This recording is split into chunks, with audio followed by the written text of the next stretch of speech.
Alors, à l'ordre, s'il vous plaît, ayant constaté le quorum, je déclare la séance de la Commission de la Santé et des Services sociaux ouverte. Je demande à toutes les personnes présentes dans la salle de bien vouloir éteindre la sonnerie de leur téléphone cellulaire. La Commission est réunie afin de procéder aux consultations particulières et auditions publiques sur le projet de loi numéro 20, loi édictant la loi favorisant l'accès aux services de médecine de famille et de médecine spécialisée et modifiant diverses dispositions législatives en matière de procréation assistée. Monsieur le secrétaire, y a-t-il des remplacements? Non, Monsieur le Président.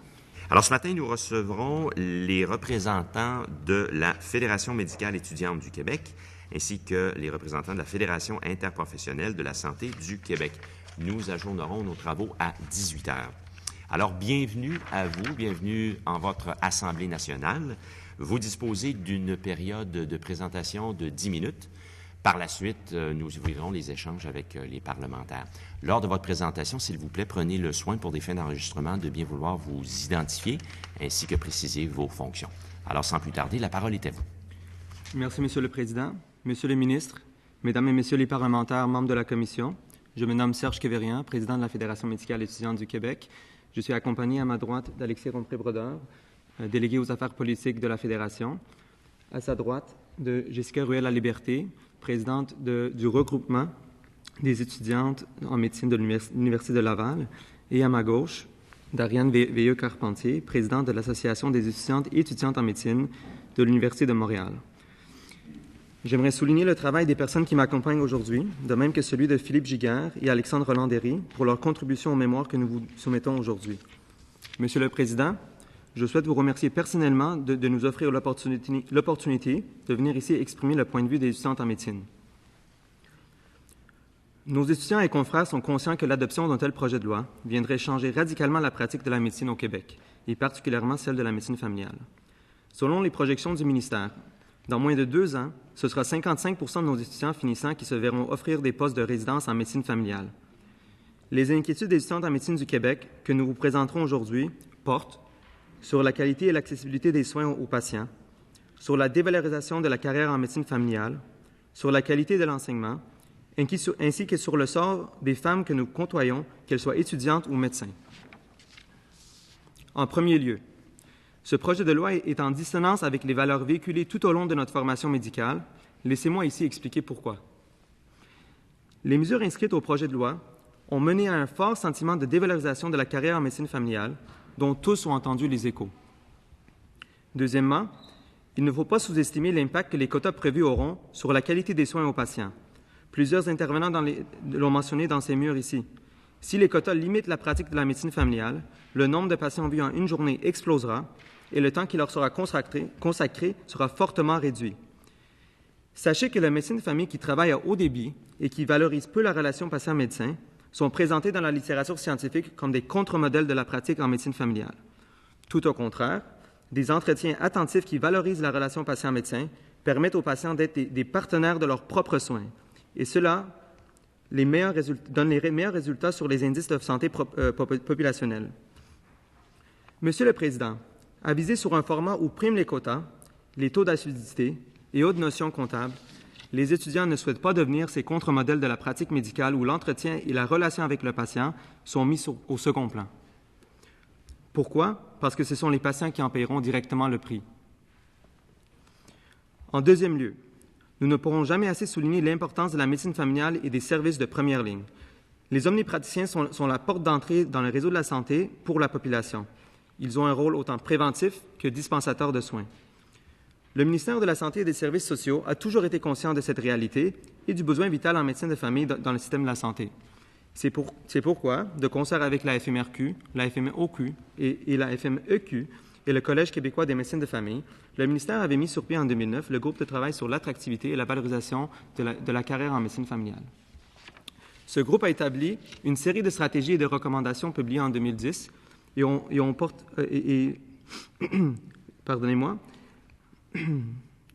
en augmentant à la fois le nombre de postes comblés en médecine familiale ainsi que l'intérêt des étudiants pour cette carrière.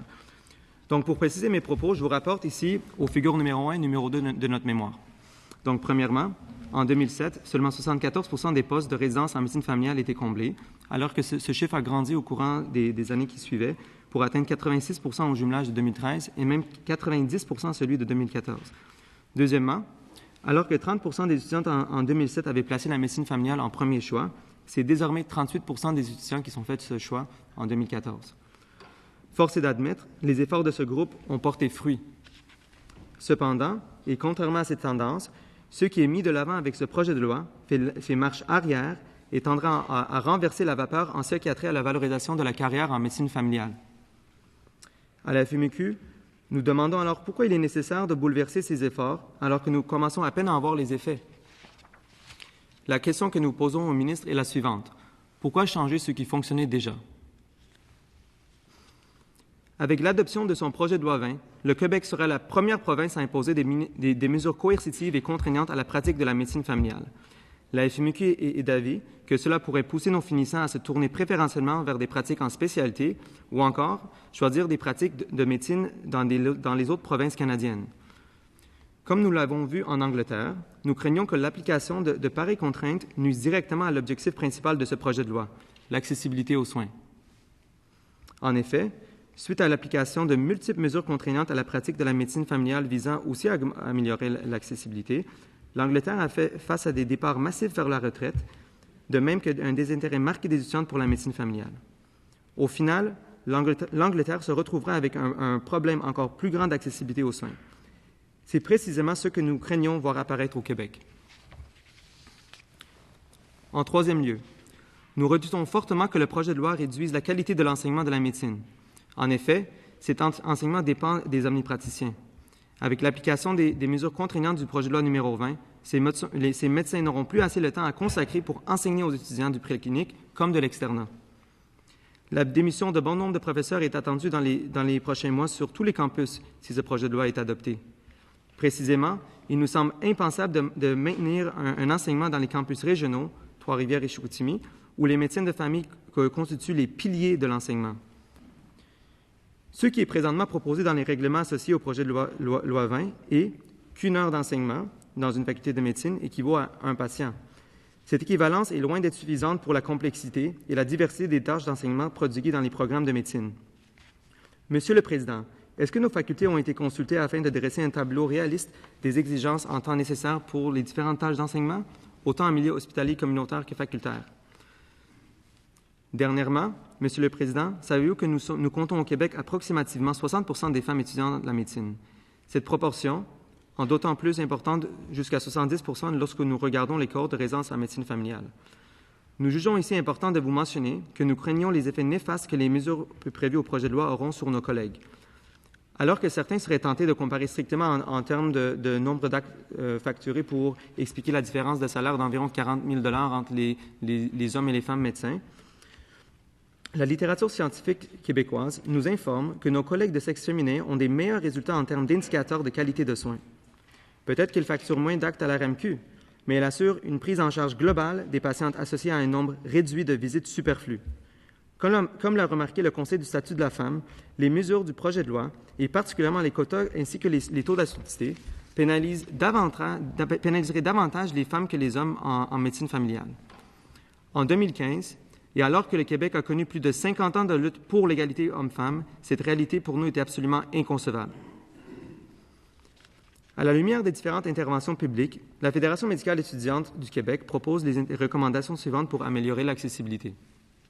Tout d'abord, nous recommandons le retrait du projet de loi 20 et que soient considérées les solutions proposées par les différentes intervenantes du milieu de la santé en vue d'améliorer l'accessibilité aux soins. Il est faux de penser que la première ligne n'est constituée que de médecins. Nous sommes d'ailleurs certains que les autres professionnels de la santé, comme les infirmières, physiothérapeutes, psychologues, pharmaciens et autres, sont aussi bien placés pour adresser la question de l'accessibilité. Aussi, nous recommandons que la partie 2 du projet de loi numéro 20, concernant un sujet distinct, soit la procréation médicalement assistée, fasse partie d'un projet distinct.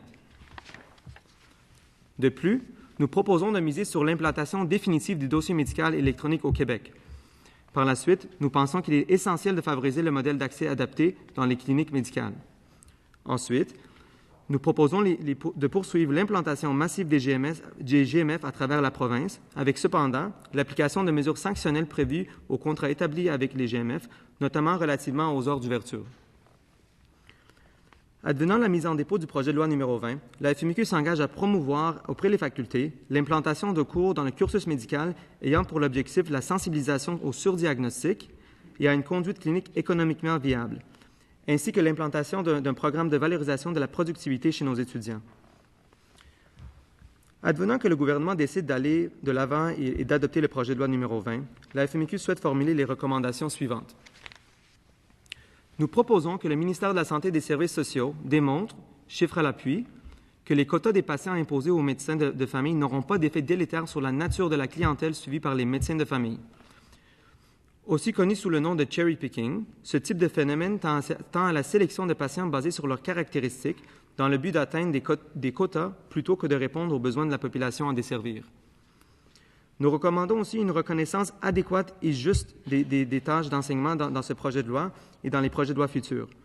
Nous demandons une équivalence plus importante dans chaque heure d'enseignement afin d'inciter les médecins à conserver ce rôle essentiel et aussi une reconnaissance de tout type d'enseignement, c'est-à-dire les cours donnés en milieu hospitalier, dans les facultés et toute autre forme d'enseignement clinique. En guise de conclusion, Monsieur le Président, je souhaite remercier une fois de plus le sérieux du travail de la présente commission parlementaire qui a le devoir de travailler sur une pièce législative dont les effets se feront sentir sur la population québécoise et dans le réseau de la santé entièrement. Nous espérons que le fruit de notre travail, de même que les recommandations que nous avons émises ici aujourd'hui, auront su retenir votre attention et que nous aurons pu contribuer au débat. Je vous remercie, Monsieur le Président, et je terminerai avec une citation tirée de notre mémoire. Il ne faudrait pas que ces quelques pas pris vers l'avant depuis 2009 soient suivis de 20 pas vers l'arrière en 2015. Merci beaucoup. Merci beaucoup. Alors, à la demande du ministre, vous avez pu conclure donc votre présentation qui a excédé de 1 minute. Oui, pardon? Oui. Je suis informée qu'on va avoir à quitter pour un vote. Oui. Compte tenu qu'on a déjà un temps qui avait été raccourci, est-ce qu'on peut prolonger d'au moins 15 minutes? Oui. Pour ça, j'ai besoin du consentement et devançant vos désirs, nous avions fait une tournée. Semble-t-il que nous n'aurions pas le consentement, ce qui est évidemment pas un jugement, mais parfois les collègues ont d'autres obligations, dont les caucus. Alors, je nous invite à peut-être poursuivre notre dialogue, mais à moins que j'ai un consentement, si ce n'est pas le cas, je nous invite à poursuivre notre dialogue, mais je ne crois pas que l'on ait le consentement pour l'instant.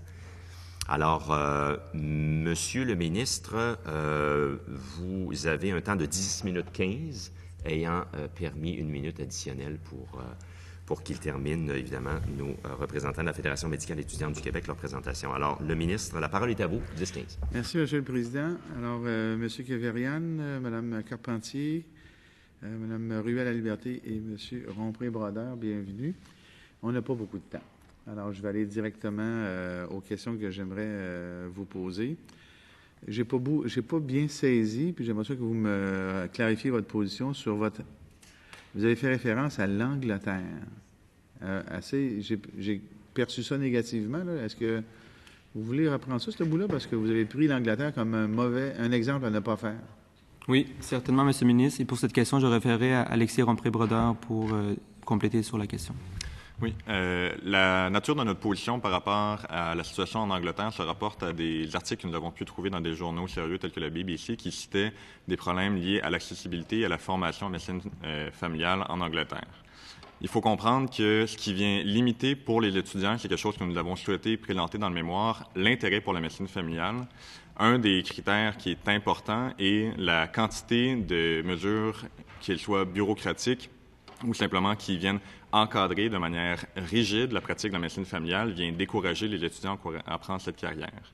C'est des travaux qui avaient d'ailleurs été reproduits au Canada par l'un des chercheurs de l'Université de Toronto, il s'agit de Jonathan Kerr, qui parlait d'une liste de certains éléments venant décourager les élèves à poursuivre ce type de carrière vers la médecine familiale et les mesures bureaucratiques plus nombreuses qui visaient aussi, tel que le projet de loi 20 le fait, qui visaient en Angleterre, donc d'augmenter l'accessibilité aux soins de santé, avait eu des effets délétères par rapport à l'intérêt des étudiants en médecine pour la médecine familiale. Est-ce que ça vous a, avez-vous croisé dans la littérature scientifique les effets, je comprends que vous nous présentez votre collection de données sur les effets délétères sur l'intérêt ou les contraintes de la pratique en médecine familiale en Angleterre, mais avez-vous croisé une littérature parce qu'elle existe, là, et elle est extrêmement abondante, même que l'Angleterre est un modèle pour la planète, un des modèles, pas le seul, mais un des modèles, et en plus, être un modèle, c'est un des plus étudiés. C'est parce que du côté de l'angle de la population, c'est exactement le contraire, là, parce que là, vous opposez le bien-être des médecins aux besoins de la population. Du côté de la population, là, c'est assez difficile de critiquer l'Angleterre. Effectivement, je pense qu'il y a plusieurs acteurs qui peuvent citer l'Angleterre comme un modèle pour ayant eu certaines réussites. L'Angleterre a travaillé sur différents projets pilotes qui lui ont permis effectivement des avancées, qui ont permis peut-être des avancées qui ont satisfait les patients. Cependant, et à titre de Fédération médicale étudiante du Québec, le message que nous voulons transmettre aujourd'hui, c'est qu'il ne faut pas négliger le désintérêt que ça peut avoir pour les étudiants de choisir cette spécialité-là. Ce que je souhaite pour le Québec, suite à l'application de tout projet de loi en matière de santé, c'est qu'effectivement, les personnes qui en viennent à prendre une carrière où la notion de responsabilité sociale et de dévouement personnel est aussi important que la médecine familiale, eh bien que ce soit nos meilleurs étudiants, nos étudiants les plus motivés qui puissent entreprendre cette carrière-là. S'il y a des facteurs qui, pour nous, viendraient défavoriser le choix de pareille carrière, il s'agit de notre rôle, à titre de Fédération médicale étudiante, de venir vous en avertir. Je comprends, mais c'est aussi, vous allez probablement convenir avec moi que c'est aussi le rôle de l'État de mettre en place des paramètres qui garantissent l'accès aux services. Peut-être que vous ne le savez pas, mais à un moment donné, en Angleterre, le vendredi, c'était la liberté totale pour les médecins et le lundi suivant, c'était, disons, une gestion assez contrôlée de la pratique médicale, tant dans la quantité que la qualité que la géographie. Et c'est ce qui a fait de l'Angleterre ce qu'elle est aujourd'hui en termes de première ligne. Donc, je répondrai, Monsieur le ministre, pour cette question en disant que, oui, on est d'accord que le problème d'accessibilité est un problème qui est primordial, qu'on doit adresser absolument, mais c'est de notre avis que ce n'est pas en approchant avec un projet de loi coercitive qui met des mesures réglementaires que nous allons réussir à arriver à ce résultat-là. Notre avis est qu'il faut absolument consulter les différents intervenants qui sont impliqués dans le système de la santé, tels que ceux qu'on avait nommés auparavant, pour arriver à des solutions concrètes, des solutions qui ne sont pas faciles, qui ne seront pas réglées avec un projet de loi, mais qui seront apportées avec plusieurs consultations avec les personnes qui sont concernées. OK. Juste de même, par curiosité, vous voulez que le ministre, parce que ou le gouvernement, telle l'expression que vous avez utilisée, mette en place des conditions qui évitent ce que vous avez appelé le cherry picking. Vous me proposez quoi, vous, pour éviter le cherry picking? Parce que ça se fait déjà. Donc, c'est une question c'est une très bonne question, puis c'est difficile d'adresser cette question en tant qu'étudiant en médecine, en tant que fédération. C'est très difficile pour nous d'adresser cette question. C'est certain que présentement, avec les banques de données que nous disposons au niveau de la RAMQ, c'est difficile d'arriver à une solution concrète. Mais c'est certain que c'est un travail qui relève du ministère de la Santé. OK, je comprends. Maintenant, pouvez-vous nous expliquer ou expliquer à ceux qui ne sont pas familiers avec ça, ça inclut nos collègues parlementaires, pouvez-vous nous expliquer le cheminement, ce qui est disponible pour un étudiant en médecine qui arrive à la fin de son doctorat? À partir du moment, je vous mets en situation, là, quand on a fini notre doctorat, c'est-à-dire le cours de médecine, à la fin, on doit évidemment choisir une carrière. Il y a 2 branches. Comment ça marche? Expliquez-nous ça. Mais ça me ferait plaisir de l'expliquer. En fait, il y a 2 grandes branches de choix que nos étudiants font aujourd'hui. Donc, on a les choix en termes de en médecine communautaire, médecine familiale, puis par la suite, il y a des choix en médecine de spécialité qui sont disposés, en fait, de médecine plus interne qu'on appelle, puis par la suite, les médecines chirurgicaux. Donc, c'est les choix que nous avons présentement. Et c'est certain que pour nous, en tant qu'étudiants en médecine, quand on fait ce choix-là, il y a beaucoup de facteurs qui influencent notre décision. notre déception face à ce projet de loi présentement, c'est que le ton négatif et coercitif qui est amené à ce projet de loi décourage fortement nos étudiants, pas présentement probablement qu'ils ont fait le choix récemment, mais les nouveaux cohortes et les personnes qui sont en train de faire leur choix, qui n'ont pas tout à fait décidé quelle carrière qu'ils veulent entreprendre. Leur opinion est fortement influencée par le ton qui est adopté par ce projet de loi présentement. Mais dans les faits, là, vous ne pouvez pas faire ce que vous voulez. Et dans les faits, corrigez-moi si je me trompe, mais la moitié doit aller d'un bord ou de l'autre. C'est une partie, un choix, mais c'est aussi une partie, une obligation, parce que vous n'avez pas le choix total. Là. J'entends vos points, Monsieur le ministre, mais avec certaines réserves. Puisque, oui, il y a des quotas il y a des chiffres, des pourcentages, des prêmes qu'on appelle, qui sont déterminés pour les postes de résidence en médecine familiale, qui s'en vont vers 55 % comme on l'a déjà mentionné. Par contre, ce n'est pas en obligeant nos étudiants de faire la médecine familiale qu'on veut leur apporter vers cette carrière. C'est comme mon collègue l'a déjà mentionné, on veut des étudiants qui sont motivés, qu'ils sont dévoués vers la médecine familiale, qu'ils ont des rôles de modèle pour bien représenter la pratique. Et c'est ainsi qu'on voudrait qu'ils abordent leur future carrière en médecine familiale. Du coup, ceci met fin à l'échange. Avec le réajustement de temps, je cède maintenant la parole à notre collègue de Taillon pour 5 minutes 30. Président. Alors, M. Kévérian, Mme Carpentier, Mme Ruel-Laliberté et M. Alexis Rompré-Brodeur, bienvenue. Merci d'avoir pris le temps, malgré vos cours, de produire ce mémoire et de venir présenter. Ça témoigne d'un grand engagement envers votre profession, mais aussi envers les Québécois, la société. Alors, je vous félicite. Rapidement, écoutez, on a très peu de temps. Dans votre mémoire, vous demandez au ministre de démontrer, puis j'aime ça parce qu'on est dans un domaine de données probantes quand on travaille en médecine, en pharmacie, en santé, donc de démontrer que les quotas n'affecteront pas le choix des patients. Donc, ce qu'on présume encore, c'est que dans le modèle des quotas, ça peut amener certains médecins à faire des choix de patients. Mais en plus, ce qu'on vit ce matin avec les interruptions volontaires de grossesse, c'est qu'on se rend compte que même quand des médecins seraient intéressés à prendre certains sous-groupes de population qui ont besoin de soins particuliers, les quotas pourraient empêcher aussi les médecins de faire ça. Donc, 2 dimensions, dans un sens comme dans l'autre. Pouvez-vous nous parler un peu de vos préoccupations par rapport à ça? Oui, en fait, je céderai la parole à M. Rompré-Brodeur pour répondre à cette question. C'est sûr qu'on a plusieurs préoccupations suite à ça. Je reviendrai un peu sur la notion du cherry picking puis l'atteinte des quotas qui, pour moi, est la première limitation. Cette limitation-là, comment elle opère, c'est qu'un médecin, pour remplir ses quotas qui vont être calculés de manière trimestrielle, tel qu'on le comprend par les règlements qui ont été issus récemment, en viendrait à faire une sélection d'une population qui lui permettrait, lui, à titre de médecin, d'atteindre ses quotas afin de ne pas recevoir des pénalités financières. Il est connu dans la pratique médicale à savoir quel type de population peut demander un suivi qui est plus fréquent et plus long habituellement dans les rencontres. Lorsqu'on fait une évaluation, par exemple, d'un travailleur qui a eu un accident de travail et qu'on doit faire des réévaluations, c'est des choses qui se font relativement rapidement. Il s'agit d'une épaule luxée ou d'un autre problème qui peut être adressé facilement. Cependant, lorsqu'on parle de réinsertion au travail suite à une dépression majeure ou suite à un burn-out, comme on appelle, c'est des rencontres qui prennent plus de temps, où il faut intégrer le vécu bio-psychosocial du patient. Puis c'est quelque chose qui, à notre sens, à titre de fédération, pourrait amener une sélection négative de ce type de patients-là qui simplement prennent plus de temps, mais pour qui le problème est tout aussi important et qui nécessite en ce moment cet accès-là aux soins.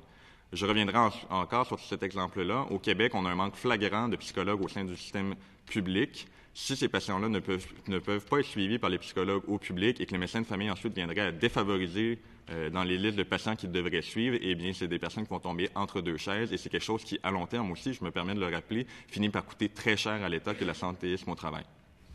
Pour ce qui est de la deuxième question, pour toutes les activités particulières comme l'interruption volontaire de grossesse à laquelle vous faisiez mention, c'est effectivement pour nous quelque chose de préoccupant que de voir que les médecins de famille qui, en ce moment, disposent d'une expertise certaine, avec plusieurs années de travail accompli, que ce soit pour les interruptions volontaires de grossesse, mais aussi pour la notion d'hospitalisation, pour les soins palliatifs. C'est une expertise que le Québec viendrait perdre envers ses patients et pour nous, c'est tout à fait déplorable.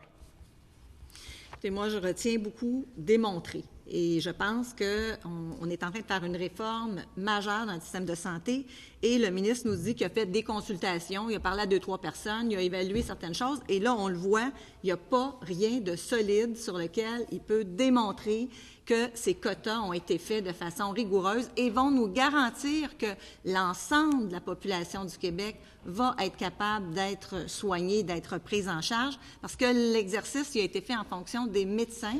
Et déjà, depuis jeudi, on a 2 exceptions, les soins palliatifs et les interruptions volontaires de grossesse. Alors, deux sujets sur lesquels on a un peu creusé, on a essayé de documenter un peu mieux, puis on se rend compte que ça ne tient pas la route.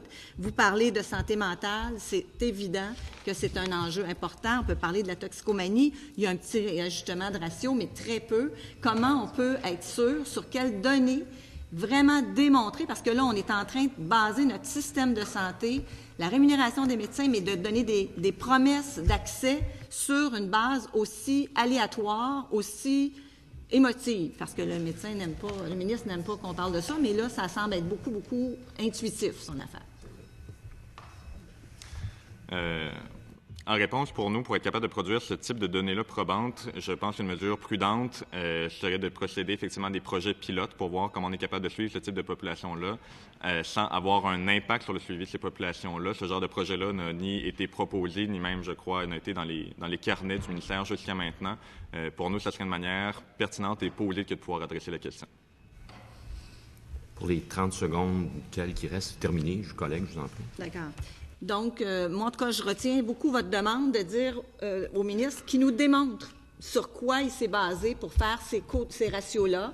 Il y a des études temps mouvement, il y a une moyenne, il y a des patients qui prennent plus de temps une première visite, mais sur un ensemble de prise en charge, il devrait avoir la rigueur de nous démontrer ça, et je pense que vous avez mis le doigt, et dans votre présentation, vous avez fait beaucoup de documentation, vous avez une bibliographie, vous avez donné le ton de la façon dont on doit, quand on présente un projet, être rigoureux, et on attend cette rigueur-là parce que c'est toute la population du Québec qui est concernée par ce projet de loi. Merci beaucoup. Alors, je vous prie de rester sur place. Nous revenons après le vote et nous poursuivrons les échanges avec les parlementaires. Alors, je suspends nos travaux quelques instants.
Alors, à l'ordre, s'il vous plaît, nous poursuivons donc nos travaux et la parole est maintenant au collègue de Lévis pour 3 minutes 30.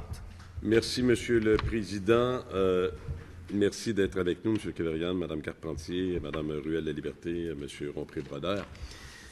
Vous abordez beaucoup de choses. Vous abordez le surdiagnostic, l'informatisation, l'accès adapté. Vous avez parlé de GMF. Vous avez aussi parlé de la problématique et de l'impact sur l'avenir de la pratique des femmes. Je pense que c'est un élément important. Monsieur le Président, vous me permettrez de donner la parole à ma collègue, députée de Saint-Hyacinthe, sur cet élément. Bonjour. Vous mentionnez que vous êtes inquiet au sujet de l'avenir des femmes dans la pratique. On sait que les omnipraticiennes, en ce moment, vous mentionnez qu'ils gagnent déjà 40 000 $ de moins que leurs collègues masculins, pour différentes raisons que vous invoquez, dont les responsabilités familiales, mais également le type de patients qu'ils prennent en charge, dont les patients diabétiques qui prennent plus de temps. Ça peut être suivi de la CSST et d'ailleurs, par peut-être leurs particularités, sont peut-être plus méticuleuses puisqu'ils ont des meilleurs résultats au bout des suivis. Alors, j'aimerais peut-être ça que vous élaborez un petit peu sur le fait, est-ce que vous pensez que le fait d'instaurer des quotas comme M. le ministre veut le faire, pensez-vous que cela aurait pour effet de décourager les femmes parce que déjà qu'ils partent avec 40 000 $ de moins que leurs collègues masculins, s'ils n'atteignent pas la cible, alors l'écart va être encore plus grand. Vous pensez que ça peut décourager les femmes à opter pour cette pratique-là? Merci d'avoir adressé cette question. Nous sommes très contents de pouvoir vous répondre là-dessus. Et je laisserai la parole à ma collègue qui serait mieux placée pour répondre à cette question, Mme Veilleux-Carpentier. Merci pour la question. C'est une très bonne question. Puis, en effet, je pense que c'est le danger. La médecine familiale, actuellement, comporte. Il y a plus de femmes qui choisissent la médecine familiale. Il y a déjà plus de femmes qui choisissent la médecine en général, ce qui est très positif. Mais là, ce qu'on voit, c'est que ce projet de loi-là nuit à l'égalité homme-femme. Nuit à l'égalité homme-femme dans le sens où les femmes font des choix de conciliation travail-famille. Puis dans une société où l'égalité homme-femme serait parfaite, on compenserait ces choix-là. Mais non seulement il y a ces choix-là qui sont pris, mais comme vous l'avez dit, il y a les actes médicaux qui sont mieux faits peut-être, qui prennent plus de temps. Des populations qui ont, en fait, l'étude que vous nommez, qui est dans notre mémoire, ce qui est discuté, c'est que les femmes font des suivis plus complets avec les patients, et donc ça améliore l'accessibilité en amont. Donc ça, on peut pas dire que c'est un meilleur traitement en aval va certainement améliorer l'accessibilité en amont. Donc, cette pratique-là ne nuit pas à l'accessibilité et au contraire l'améliore. Et donc, ce serait très dommageable pour la société québécoise de perdre des femmes médecins de famille parce qu'elles sont démotivées, parce qu'elles vont être les premières atteintes. Et 40 000, c'est un nombre très conservateur. En fait, ça peut aller jusqu'à 70 000 selon le nombre d'années de pratique de différence de salaire avec leurs collègues masculins. Donc, on voit que cet écart-là est très important. Et donc, si on fait le calcul rapidement, avec le nombre d'actes médicaux, c'est les premières qui vont perdre leurs 10, 20, 30 de salaire avec ça. Donc, ce serait effectivement très dommage pour l'ensemble de la population québécoise. Merci. Encore 10 secondes, peut-être, collègue de Saint-Hyacinthe, ça complète. Je vous remercie beaucoup. Alors, nous cédons la parole pour 2 minutes au collègue de Merci. Merci, Monsieur le Président. Bienvenue. Bravo pour l'excellent mémoire que vous avez préparé. Je voulais juste mentionner qu'il a été fait mention du système britannique. Je n'ai pas encore reçu les documents que j'avais demandé à mon équipe, mais il y a des analyses qui sont disponibles au niveau international qui s'appelle Health Systems in Transition. C'est préparé par l'Organisation mondiale de la santé. Il y en a un sur l'Angleterre, publié en 2011 par l'expert international en la matière. Aux pages 379 à 384, vous retrouverez une analyse sur l'accessibilité qui s'est améliorée en Grande-Bretagne, mais tous les éléments qui expliquent l'accessibilité, l'amélioration de l'accessibilité telle qu'analysée et produisant des effets favorables, il n'y en a aucun qui sont présents dans le projet de loi. Je vous prie de me croire. Si je dis le contraire, je prie l'équipe du ministère de me dénoncer dans la prochaine séance. Vous allez voir qu'aucun des éléments qui expliquent, notamment les quotas en Angleterre, ce n'est pas individuel, c'est des groupes de médecins. Donc, il est erroné de prétendre que si en Angleterre ça fonctionne bien, bien que juste les quotas, de la manière proposée par le projet de loi, va régler quelque chose. Est-ce que pour le cherry picking que vous avez déploré et qui risque d'être aggravé par le projet de loi du ministre, est-ce que la capitation pourrait être une solution, si vous avez une idée là-dessus? Je me permets de répondre à cette question-ci. La capitation, ou si ma définition correspond à la vôtre, définit à ce qu'un groupe de médecins puisse prendre une population donnée sur un secteur donné de pratique et qu'ensemble, ils se divisent effectivement tous les patients qui se retrouvent dans ce secteur-là. Pour nous, pourrait représenter une solution qui viendrait diminuer, si on le compare aux quotas qui sont présentement proposés dans le projet de loi, viendrait diminuer l'impact du cherry picking, étant donné que la capitation vient qu'une obligation de suivre tous les patients, compris dans la population desservie. Donc, en ce sens, si on se dit qu'un groupe de médecins doit travailler ensemble pour traiter tous les patients d'une population, l'effet de cherry picking pourrait simplement se changer en un effet où les médecins suivraient une clientèle qui correspond plus à leur expertise, simplement à leur désir. Beaucoup. Alors, ceci met fin à l'échange. Je vais suspendre, mais très rapidement, très peu de temps pour permettre au prochain groupe de prendre place rapidement. Merci.